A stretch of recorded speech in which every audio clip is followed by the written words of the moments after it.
Good morning, everybody. It is Tuesday. Yes, Truthful Tuesday. That means everything I say today, it's got to be the truth. Good morning, Richard. How are you? Something stinks in here. Something stinks in here. Yeah, I can't smell it. I mean, I can smell it, but I can't smell where it is. Is it the truth? Or no? Oh, I was telling the truth, and that's what I was talking about, telling the truth. And you said something stinks in here. I thought you meant you were making fun of. She said how I was doing, and I was like, "What's just something?" It smells a little trashy. I know, but I emptied the trash yesterday. Yeah. So I don't know why. It wasn't after I came in, though, right? It wasn't. I don't know. Am I being trashy? No one sat in that seat. I don't know. You did leave your mouse. I did? And several people have used it, actually. It's kind of funny. So you need to have a mouse laying around for people? I guess. Oh, my word. Well, I'm glad you let me know. They wouldn't have kept I had the little pink Hello Kitty things, the headset, and I guess no one would take that. Y'all all thought that was too feminine to wear, so nobody would wear that. But hey, good morning, everybody, and you're listening to the Cindy Cochran Show, and boy, do I have a guest for you. And I talked about him yesterday, Douglas Burrell. Did I say it right? That's right. Oh, yay. Okay.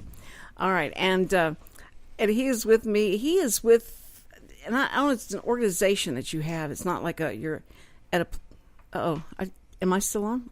All of a sudden I lost. Okay. I just lost my hearing. No.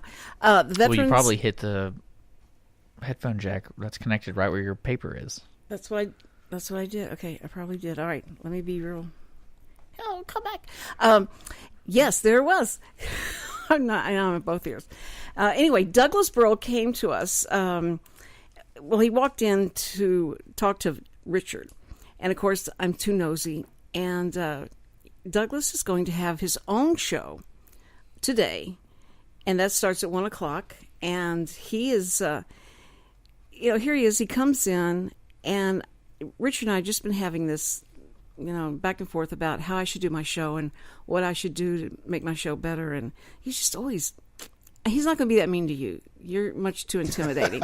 To me, he will. He likes to, but he's always trying to improve everybody's show. And here's what you ought to be doing and all that stuff. And so I'm going, yeah.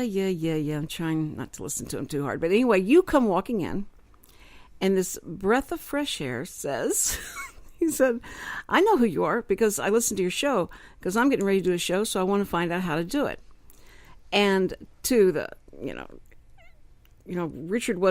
didn't ask any further questions like, are you listening on what not to do? Or are you listening to her to find out what to do? He didn't really go in depth in questioning Douglas, but I took it totally as a positive thing and totally as, oh boy, that's so sweet. You came in right at the right time before I had to slap this guy around. So it was really sweet of what you said. And I'm just going to take it as a positive. Please don't correct me if I'm wrong. Because there's many people that would just love to hear that. But you're veteransair.us. That's your website? That's our website, and that's the name of the show, Veterans Air. That's the name of the show, Veterans Air. So you guys, at 1 o'clock, Douglas Burrell will be on, and he'll be talking about veterans, and hopefully we'll discuss even before you get to your show. And it's not like they will be hearing the same show, because I never probably ask the same questions that you would want to even dignify. But it's okay. I'm so glad that you're here to bring some class and dignity to the show. Well, thank you for having me on. I really appreciate it. So you have you live here in Conroe, right? You live in Conroe. I do. Okay. I'm a resident. I've been up here. I moved up from the Woodlands, and I've been in Conroe since '97. Did you know there was some kind of tug of war with the Woodlands? There's like it was with Houston and Dallas. When I lived in Houston, Dallas was always the people who thought they were better than we are, and that we don't know how to dress, we don't know how to buy things. We're just like this subculture. This is how we felt. Dallas thought about us, and so when I moved closer to Dallas than I've ever been before, and I have relatives that live there and all that stuff, and it's a friendly little thing that we do, this challenge that we have between the two of us. Did you feel that in the Woodlands and Conroe? Did you ever know that was going on? Yes, actually, yes. It's kind of strange because people in Conroe feel that they're not as classy or refined as those sophisticated, sophisticated as those living in the woodlands. Well, all the Woodlandites are really, they're like they want to be Rodeo Drive she wannabes. That's what a lot of them come off as being, because you go to Market Street and you go to places like Market Street, and they are out there and they're drinking their coffee and having their refined type of foods right there on the sidewalk, and trying to act like it's not 150 degrees. They're trying to act like it's California, and it's so cool to be here. That's how they would come off. When I first started noticing there is a difference between what, how these people think and how they live, to where I moved to was Willis. This is a different culture. It's a subculture. I lived all my life in Houston. Then we moved to the Woodlands, and the Woodlands was a different, at that time, certainly not as foo-foo as it is now. But my kids felt that way. It felt like everybody thinks they're better than we are. Why is that? We're from Houston. Are you kidding me? Houston is Houston, and this is like a little small town. But I think the Woodlands and Conroe have had a struggle, and I did a pilot for Food Network called Food Fight. And so we took the school from Conroe and from Woodlands and had the Home Ec 101 class cook something, and then had the chef come in and choose who was the best. But I saw and felt the real, there's a lot of competitiveness between these two. And they said, well, Woodlands is going to win. If you're bringing in a chef, then the Woodlands is going to win. And I said, well, who do you think I should bring in? And they thought, somebody that's, like a regular person that eats regular food, not somebody like a chef that's going to come in. But Conroe won. Anyways, they did win the competition. But I think that's funny, and I don't think at all what you're going after and what you are doing, that cuts across all grains of everybody. It doesn't matter if it's Woodlands, Conroe, wherever, in the Willis, is that the pride that we have in our veterans, that we should have. I mean, not everybody maybe has that. Not everybody expresses that the way they should. But I hope that your show and your, bringing up the awareness of the veterans, and you will be talking about struggles they have and also successes that they have. And absolutely.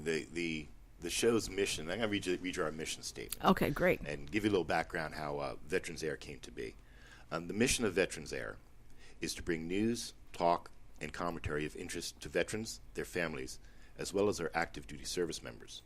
The show will cover current news and legislation, interviews with experts on topics of major interest to veterans, call-ins from our listeners, and community events and activities.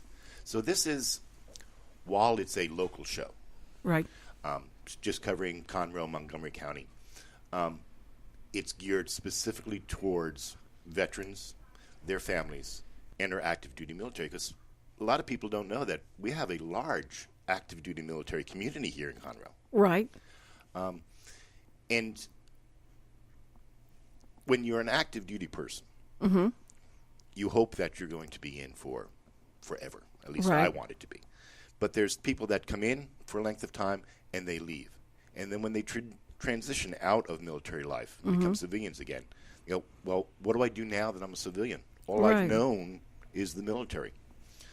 So our show, the structure of our show is to hopefully let the veterans out there know that there's a place for you in civilian life and where to go if you need questions answered. That's great. That is great. Because, when I was working with Homeless Coalition, and when I went in and talked to them, and we were talking about people that they're training and all that stuff, trying to get them back on their feet, and all what their goal was. They didn't want to just do handouts. They wanted to try and help people. And they told me about this group of veterans that are living in the woods. And I went, what? I was so stupid about that. I had no idea. And they said, yeah, we want to help, but it's really difficult to get the veterans to come in. And I said, that would be a great story to tell and to try and get them to. She says, I don't think they'll talk to you about it. No, okay, fine. Well, maybe they'll talk to you, Douglas. Maybe that you could have someone come in and say, here's why we do this. Or you may know already why this happens, that why there's such, a substantial amount of people, a number of veterans that would rather do that, camp out and live like that, than to come in and ask for help. Do you know why that is? That's what I'm asking. I'm asking you. What? I like to say that there's two types of veterans. Mm-hmm. There's a vet and there's veterans. Now, some guys go in, some women go in. They go in, they get out, that part of their life is over and done with. A veteran, on the other hand, when they get out of the military service, mm-hmm. they still possess their sense of duty, their sense of pride, their sense of honor right. that they wore when they wore the uniform. They're strong. They're strong men and women with a lot of pride and a lot of sense of community. And they know that they may have issues or they may have problems, whether it be mental problems, addiction problems, mental problems, or they just can't find the right fit community mm-hmm. for them. Mm-hmm. They won't ask for help. Soldiers, military people don't do that. They always count on their buddy, the guy next to them, to the left, to the right. And when they get out, they don't have that anymore. They right. don't have that support group, right. so they don't know what to do. So they adopt a lone survivor mentality, mm-hmm. and they much rather pitch a tent in the woods and live off the grid than say, somebody help me, I don't know what to do. Mm-hmm. And that's why we have what I believe, an uncontrolled and uncontrollable homeless veteran problem in this country, because we don't know how to reach out and talk to these veterans and say, hey, it's good. We have a place for you. We can help you find where you need to be. Right. But their perception of all that is so charitable, and they don't want exactly. Any Veterans kind of don't like to take charity. No. And how humiliating this is for them. It should be even more for us that we have let this go like this. We have not provided the type of programs that they need to be able to come out of the woods, literally. And we're going to talk about that when we get back. You're listening to the Cindy Cochran Show. I'm with Douglas Burrell here, and we are talking about the veterans. And he has a new show coming up at 1 o'clock on Lone Star Community Radio. Listen, stay with us. We got a lot more to say. Okay, really, really and truly, stay with us. All right, yeah, okay. The Cindy Cochran Show, the first daily talk show serving Montgomery County. The Conroe YMCA's benchmark adaptive programming for kids and adults is Leap of Faith. Leap of Faith is an equine-assisted therapy program serving children and adults with adaptive needs. The riders in our Leap of Faith program are working to address and manage specific aspects of their lives impacted by illness, injury, or disability.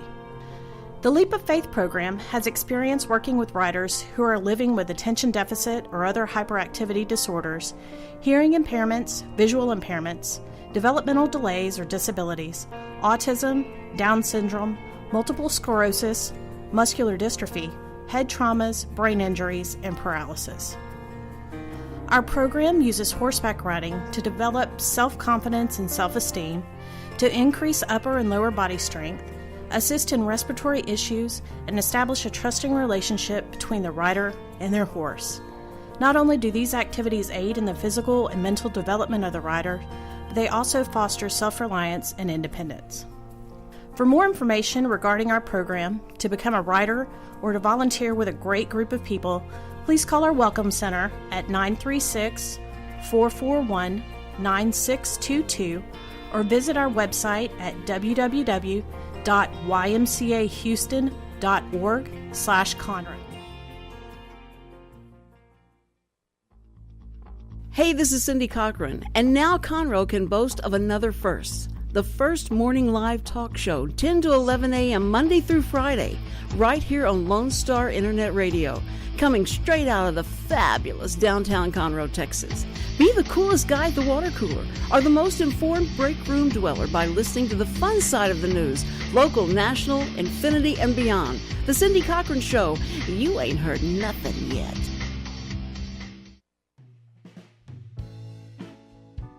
Are you interested in learning more about preparing quick, healthy, and safe meals for your family? Would you like to spend time with others learning tips and tricks, along with practicing and tasting nutritious food? If so, the On the Road to Healthy Living Mobile Cooking School is for you. Call Amy Ressler at Texas A&M AgriLife Extension Service at 936-539-7825 to find a class near you or volunteer to host a class.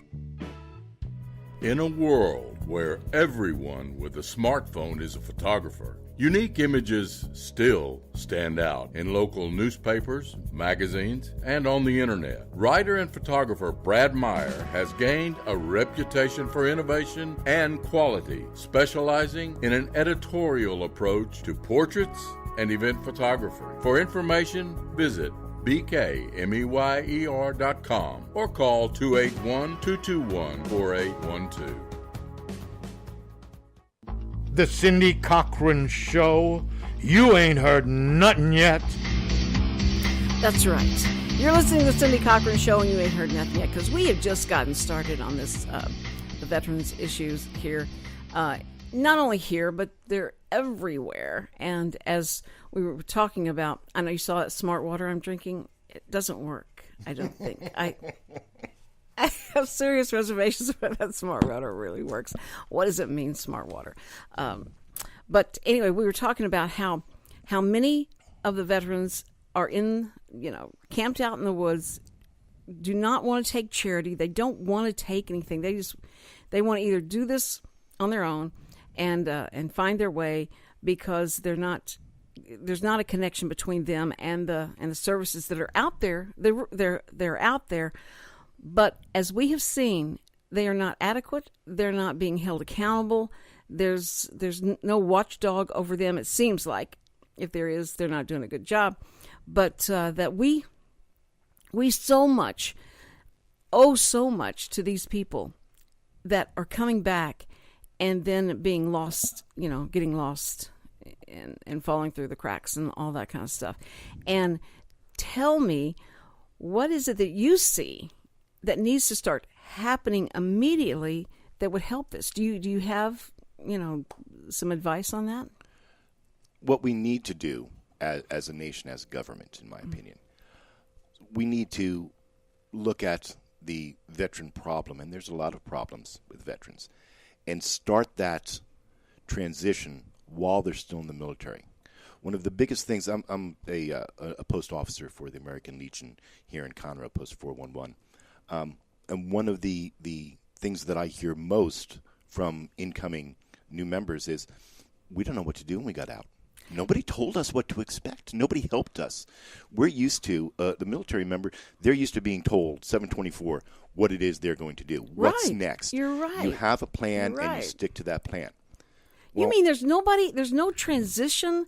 There's no transition training to get out of, they train to get in, to train to get them out of there? My brother just retired from the military after 22 years as a combat soldier with the 10th Mountain. Hey, Johnny. He's a sergeant first class, a frocked first sergeant, retiring out of the military. He told me that transition services, leaving the United States Army, is a joke. Really? Oh. They consider transitioning is to, I'm going to help you write a resume. Here's a template, fill it out. Great. Here we have men and women coming back from combat tours. Mm-hmm. And it's hard for someone who hasn't been in a combat environment to understand what that means. They have no idea what a resume is, or even how to present it to somebody, or what job they're looking for. They have no idea what their military skills transfer over into civilian life. Mm-hmm. How to get a house, where to live. They have no idea how to do these things. And because they don't, and they're simple things, and everybody else in the world knows how to do it, and they don't, they think, well, maybe there's something wrong with me. Maybe I'm not as good as I thought I was, and I should have never gotten out. So let me just remove myself from society. And they get further and further and further along that track, and they lose themselves along the way. It infuriates me because we put them in that position. We put them into harm's way. We train them how to try and keep themselves from being killed. We train them in all those facets of combat. And then totally, just dropped the ball on them coming out. So they get off the plane and they come back to their loved ones, and their loved ones hug them and all. And they're so happy that they're back and all. And they're having to deal with the mental transition of what they just came out of, what they just saw, what they experienced, and try and come back to, what do you want for breakfast? What do you want, honey? And listen, you got to take the dog out, and you got to Exactly. what? And so there's nothing that transition, no transition that I see that has been adequate so far for them. And what can we do? What can we do here in Conroe for veterans, for people coming in, fresh out of the trenches, to help them get themselves back together, that they don't think they're being thrown into where a lot of people have chosen to be homeless, or people are homeless because of situations that they have gotten themselves into. But I don't want charity. I don't want somebody to help me because I don't know. I want to feel like I did before I got into the service. I want to come back, and I want to transition into what people consider, and these are quotations, normal life. Well, what can we do? See, we have some very good veterans organizations here in Conroe. We have the American Legion, we have the VFW Post 4709, we have the DAV, Disabled American Veterans, up there in Willis. And one of the reasons these veteran service organizations exist is to help the veteran. But here's the problem with a VSO. They don't know how to talk to the people getting out. And the people that are getting out don't know that these organizations are there to help them with whatever they need. If that's just talking, if that's just saying, hey, how the heck do I fill out my income taxes? How do I get a post office box? The guy getting out doesn't know that these organizations exist. So those organizations have fallen down in their primary mission, care for veterans. If somebody out there listening to my voice right now wants to help a veteran, my advice to you is get hold of one of these service organizations and say, hey, I want to be a mentor. The next guy coming into your organization that's getting out, you give him my name and number. I'm going to mentor him. I'm going to show him all the things that he needs to do to have a successful civilian life, whether it be, when do I take my trash out, to where the heck do I register my car? Right. These are things that everybody knows how to do, but the guy getting out of the military may not. Now, don't we have all these organizations? Do they not have a database that lets us know that these guys are coming back into Conroe to live, their families are here? Do we have that information? Believe it or not, no.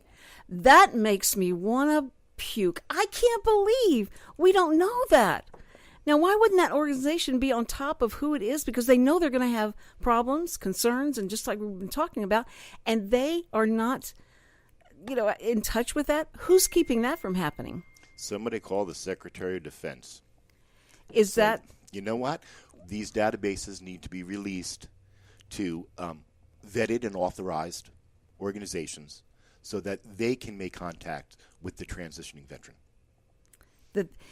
But that the organizations would not have access to that. They just would not have it because of privacy or something? Or why would they not have it? For privacy concerns and for security, those databases and those types of lists are not made available to American Legions, VFWs, DAVs, and things of that nature. Now, I can certainly understand for the security part of it, but I would think that person who's getting out and getting the papers and all that, one of those papers that is in there is saying, you're, in Conroe, here's the person that is waiting for you to contact them, and they want to go over the things that you need to do to get back to blend back in or whatever they say.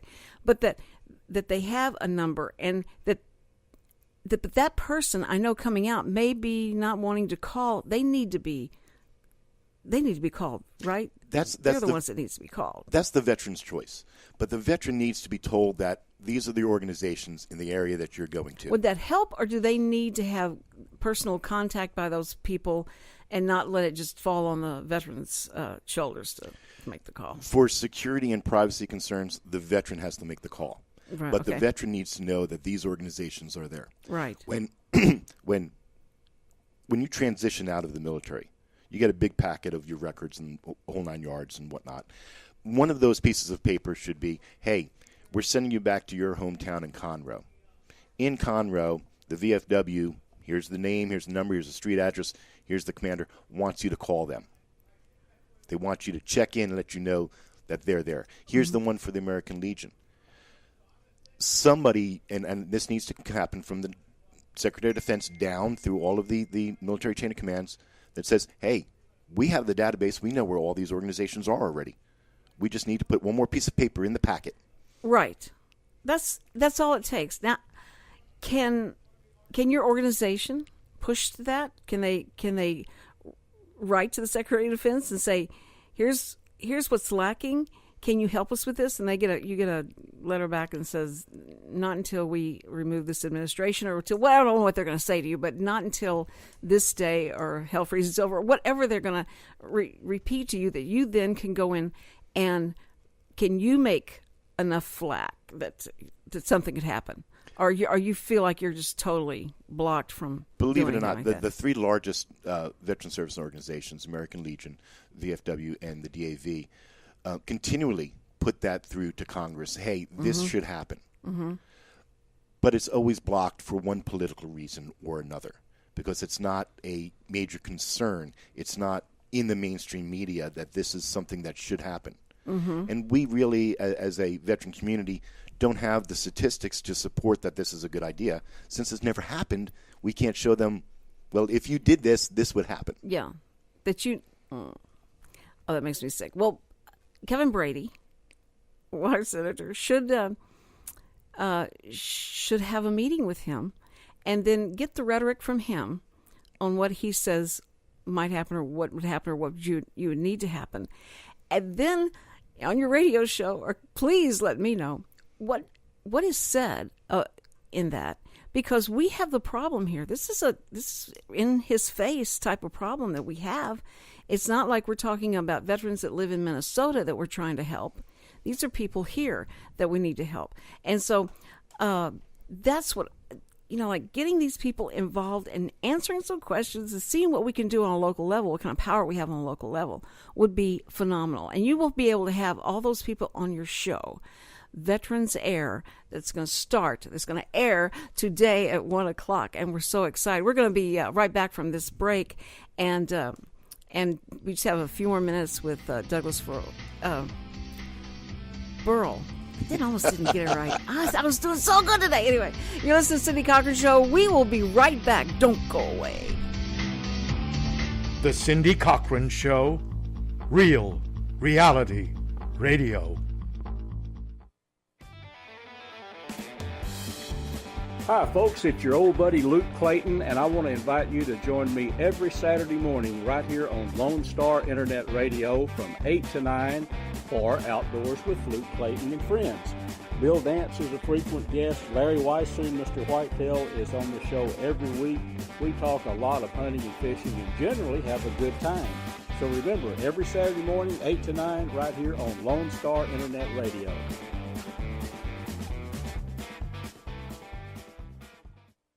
In a world where everyone with a smartphone is a photographer, unique images still stand out in local newspapers, magazines, and on the internet. Writer and photographer Brad Meyer has gained a reputation for innovation and quality, specializing in an editorial approach to portraits and event photography. For information, visit bkmeyer.com or call 281-221-4812.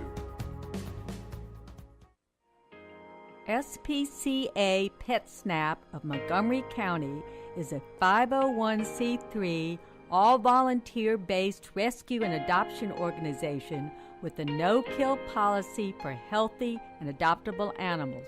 Our goals are fourfold: to rescue and rehabilitate homeless animals, to provide a safe haven for the animals until a suitable adoption or foster care home is found or until they are reunited with their owner, to educate the public about the great need to reduce pet population, which includes the importance of having their pets spayed and neutered, and to further the cause for humane and responsible pet ownership, and to provide a low-cost spay-neuter clinic for people who are unable to afford to spay or neuter their pets otherwise. SPCA PetSnap of Montgomery County encourages you to think adoption first. You can contact us at www.spcaofmc.com. Our community's animal shelters cannot absorb accidental litters of kittens and puppies. Approximately 80% of the animals entering our shelters will not make it out alive. Please help be a part of the solution. Please spay and neuter your pets. Many low-cost options are available. Visit texaslittercontrol.org to learn more. That's texaslittercontrol.org. And remember, real Texans don't litter. Please spay and neuter your pets. The Cindy Cochran Show, the first daily talk show serving Montgomery County. And we're back on the Cindy Cochran Show. You know that PSA they just ran, public service announcement about littering and real Texans don't litter. Now that I've heard that, I can't think about throwing anything down unless I think about a litter of puppies. It's just very strange that they connected those two, and now I have to think about that, and I feel more guilty. I've been talking to Douglas Burrell. I just don't feel like Burrell. It's Burrell, right? Burrell. See, AU. Burrell. You I can like call me anything. Burrell. I like Burrell. Because that's, but I'm just saying it, Burrell. Burrell, I like that. Is that okay to say fine, Burrell? That's fine. I like that name. Okay, I've given him a new name, Douglas Burrell, and he's going to be on at 1:00 this afternoon, just a few hours away, and he will be talking to. You've got officers that are coming in from. I have the commander of our local American Legion, Post 411. That's here in Conroe, and I also have the vice commander for the American Legion Department of Texas coming in to talk about what the American Legion is, what it does, and how it interacts with the community and not just veterans alone. Right. And you tell them, I'm jumping up and down in the show, wanting to get an answer from why our local people have not got a training program for them to transition out of the service, and why isn't it instated into the military before they even leave, giving them and explain to them all that they're going to be coming back into. It's almost like you feel like they need to do a little film that says, we now have iPhones that are 5, and it's like they've been asleep for so long. That would be awesome. I would like to produce that. That would be great. But that we do more for those new ones coming in, and then please, if they decide what they're going to do or say, I already have that program, that's already in here. You just got to come back on my show and update me, okay? On what's been going on. That would be great. And how did you decide to do this show that you're getting ready to do? Actually, this is the show was the brainchild of the first vice commander of the American Legion in the Woodlands, Post 305, Peter Koch. Mm-hmm. And he had the idea after being on the show, a similar show, here at our Lone Star, talking about PTSD with the Military Veterans Peer Network. And he came to me and said, hey, we want to do this 1-hour talk show about veterans. And we understand that you also do radio. I've done radio in the past, have your own show in the Valley. And I went, sure, yeah, I can help you out with that. And we had a couple of meetings, started putting it together, went to the American Legion, see if they wanted to be part of this. And it kind of fell apart over the months from that. And I sat around and thought about it, talked to Richard, and said, you know what? I can do this by myself. I don't need a big organization behind me to do this, to bring the news and the events to the veterans in Montgomery County. So he said, sure, we'll give you an hour to do that with. And he's sweet. Yeah, he is. He is great. He's so sweet. He's great. I talked to the commander of Post 411, the American Legion here in Conroe, and he said, Doug, I think that's an absolutely wonderful idea. If there's anything that the Post here can do for you, the Post, let us know. We're going to give you the time and any of the resources that you need to make this happen. And Veterans Air was born. Well, I love this. And I had met a veteran that does a lot in the organization, and I kept trying to get him to come on the air. He was just a little bit too shy to do that. But if you have outspoken veterans that have a story that would like to, I would love to have them on here as well. I mean, you can be a source for me, and just if I can help double that awareness, that would be great. Because I love those stories. I love the stories. The best ad that I ever saw in my whole life on TV, and I've watched TV for a long time. I think I was there when it started, is that when the veterans were getting such flack coming back from the war in Kuwait, and it was horrible the way that we were treating those people, Desert Storm people coming in. That's Meyer, Desert Storm, Desert Shield. Yeah, and it was terrible. And the one where all these guys, women as well, coming off with all their gear, coming off the plane, coming back home. I just start crying. And this one person starts clapping, and everybody in the airport starts clapping. I thought, that is so amazing. That was such an impactful thing, because that's what they need. It's just that encouragement, some encouragement. So, we're proud of you. Somebody would say they're proud of them instead of going like, what are you doing, fighting in that war? How dare you? But it was a great ad, a great, in the face of people who were demonstrating against or, saying negative things about the people who fought in that war. And I think at every war, people coming back, it's so sad. You see the happy, hugs and all that, but then what happens when the reality hits is just what I'm very interested in. And if you can help bring that awareness, and these organizations that are here can do something about that, we can stand so proud. And I'm excited about that happening. So I just, I congratulate you on that. What does your wife think about this? What is her name? I'm sorry. Petra.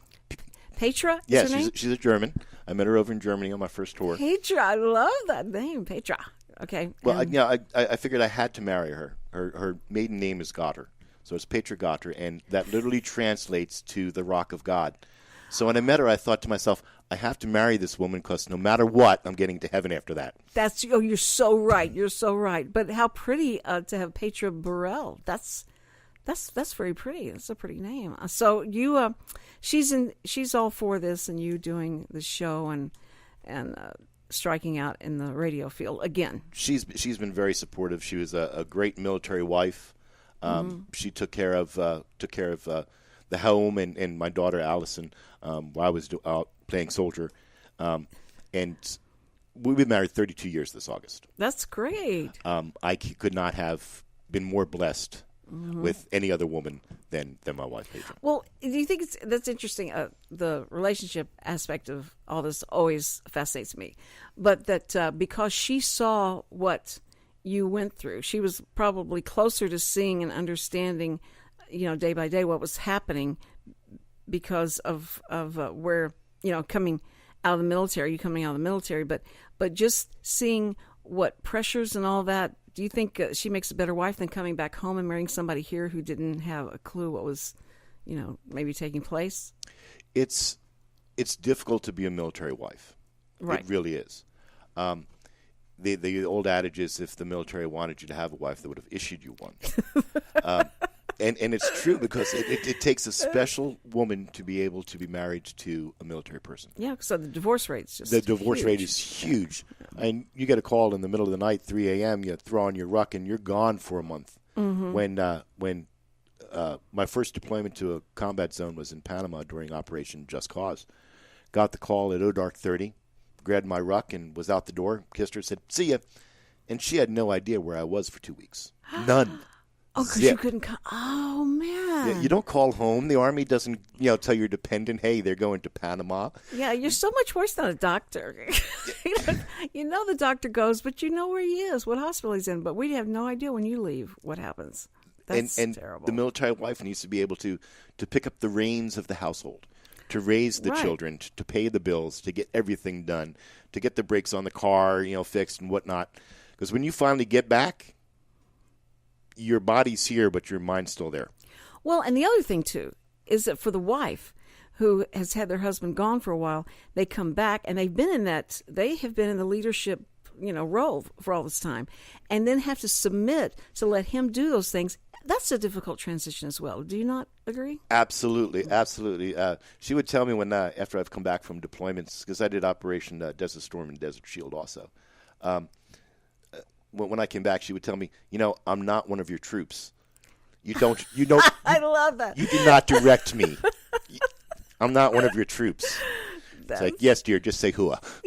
Just say hua. Just once, just say hua. That's true. That is so true. And I have felt that even if your husband's gone like every other week, which mine would be, and I'm having to do all this stuff, he comes back and starts taking over. There's a sense of, wait a minute, I haven't given you the reins yet. Wait a minute. Ask. Because it is hard to let go of that. It is. It's a difficult marriage, being married to a service member. It doesn't matter what branch you're in. Mm-hmm. It is difficult, right? Because both are living that military life or living that structured life. And think about it. Do you want to get up and pack up your household and move every 2 years? Nobody wants to do that. No. You don't want to uproot your family. She must love you a lot, Douglas. So you need to have her on the show. She needs to come on my show and talk about how that happens. I would love to have that conversation with her. Now, is she working right now? Or is she runs her own business called Unique Gifts, and she makes crocheted stuffed animals and crocheted items, scarves, vests, things of that nature. Now she has to sell that in the Woodlands, though, right? Actually, she sells them online. She has an online store that we made for her. I could just see that in Market Street. I'm sorry. Believe it, she does a lot of craft fairs. But the Woodlands actually was not very good craft fairs. The two largest ones that she does that are really good for her are the Fair on the Square in Huntsville in October. Oh, cool. And okay. Waxahachie, just south of Dallas. Oh yeah, I love Waxahachie. That's great. I'm glad that she has that. That's good. So that she's always busy doing things. And your daughter Allison, how old is she? Allison's 25. 25.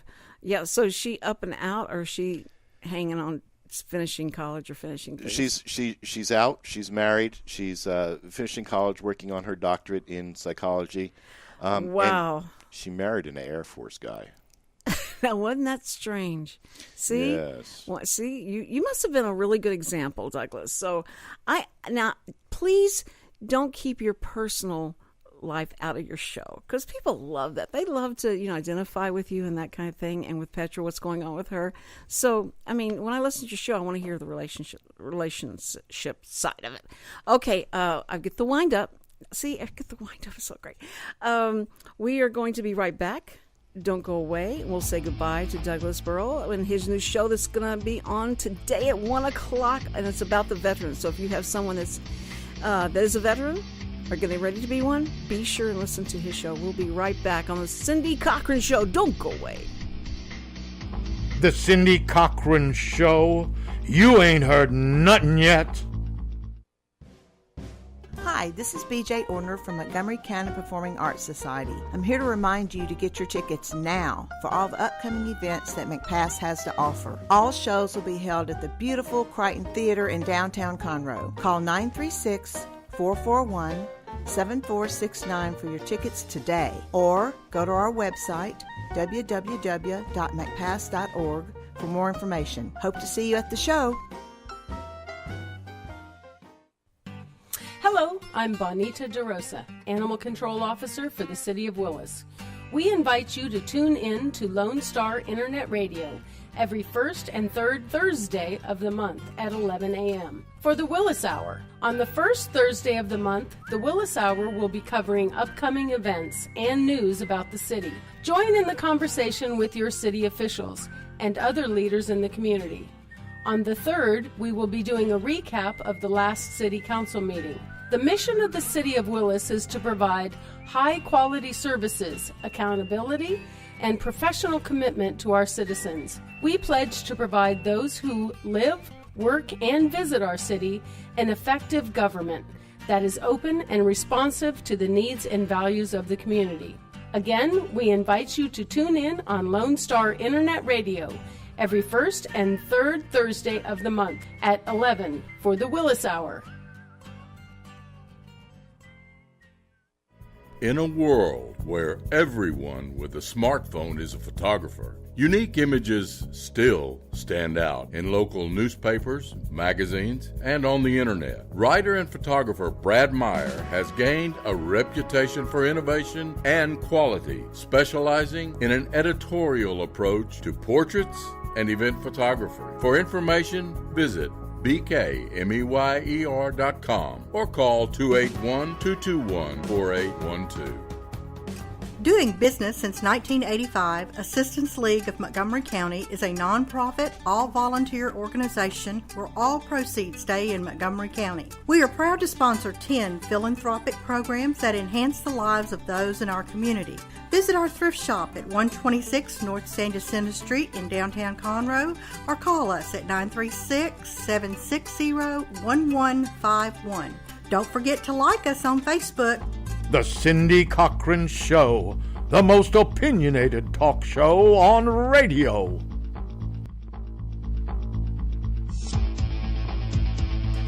And we're back on the Cindy Cochran Show. I've been talking to Douglas Burrell. I love Burrell is what I think he should be called. I think you pronounce it about 4 different ways. So, but nobody will forget it.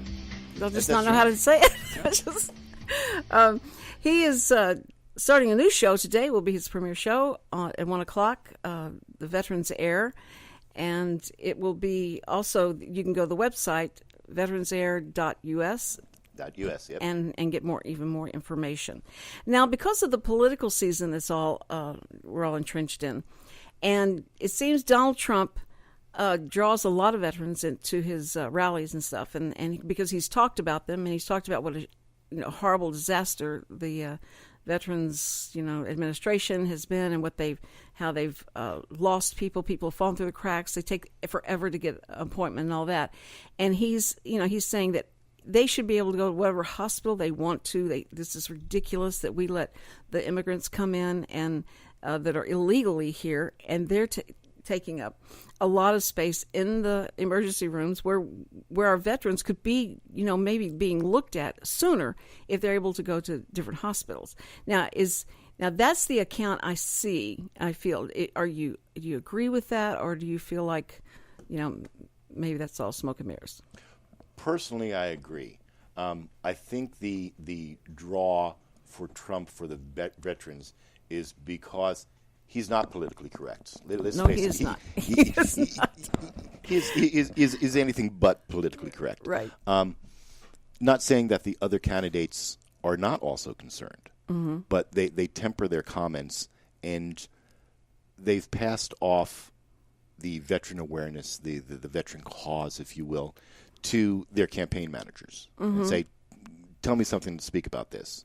Yeah. Where Mr. Trump seems to get angry that the situation exists, and it's existed since World War I. Right. That's true. It's not a new thing. It's not a new thing. But I don't know whether people, when they get to Washington that have been ranting and raving about this, and they get there and they get sucked into that vacuum that says, don't even think about trying to do that. It's it's too big of a mountain to climb. You'll never be able to, move that mountain. It's not going to happen. But that if the law was brought up and voted on, that they could, be seen by, these doctors because they need to be able to go to the hospital nearest them, or they need to be able to get in and get an appointment, for crying out loud, and have a limitation on how long it takes for them to get an appointment. I think there's so much that someone could do if they get people angry enough about it, because, that's all you need. You just need, and he gets up there and he just, he rants and raves and maybe says a lot, misspeaks kind of thing. Yes. And we love it and it's enjoyable, but he has brought a lot of things to light that we don't talk about. And I think that that's what a lot of people hear from him. So it's going to be interesting to see whoever wins this, if it's ever won, that how that's handled.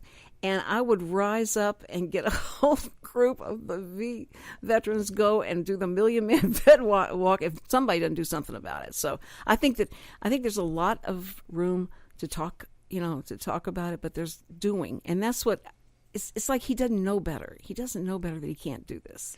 That's what I like. Exactly. Here's the difference between listening to Trump and the other candidates when they talk. He doesn't know what not to say to be politically correct. Right. And at the end of the day, I don't think he really cares whether he's politically correct or not. Because this is what he thinks.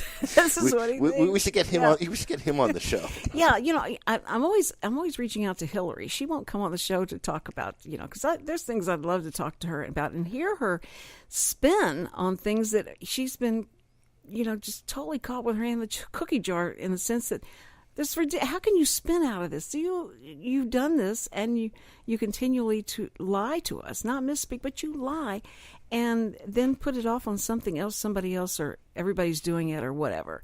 And it amazes me. I would love to see. I'd pay pay-per-view to see Donald Trump and her talk to each other. Now, I like Ted Cruz, and Ted Cruz has a lot of information, is very articulate and all that, and that if he came up against her, he would have every historical or everything that she's done wrong memorized and be able to put it right in her face. But I would just love to see Donald Trump and her. It would just be a fun thing. So if that would be an awesome debate to watch. It would be. Can you imagine the ratings? No wonder that the media and a lot of people that will give him so much airtime and stuff, is that it may be all a conspiracy, because we'll have great ratings if they ever have to debate. Hulk Hogan will come out of retirement and do a WWE SmackDown debate with Trump and Hillary on. That's what they need to do in the ring. I think they need to set up the podiums and do it like that. That would be great. But it's been a fun thing to watch. And speaking of that, today is the Wisconsin, primary. I have never been so aware of primaries and open whatever that they do, all the different things, that the caucuses and all that has happened, as I have this year, because of Donald Trump and because of his being in it. We have to hear about it so much, and I watch the news all the time. So it's just, you're constantly hearing every aspect and what this convention could turn into.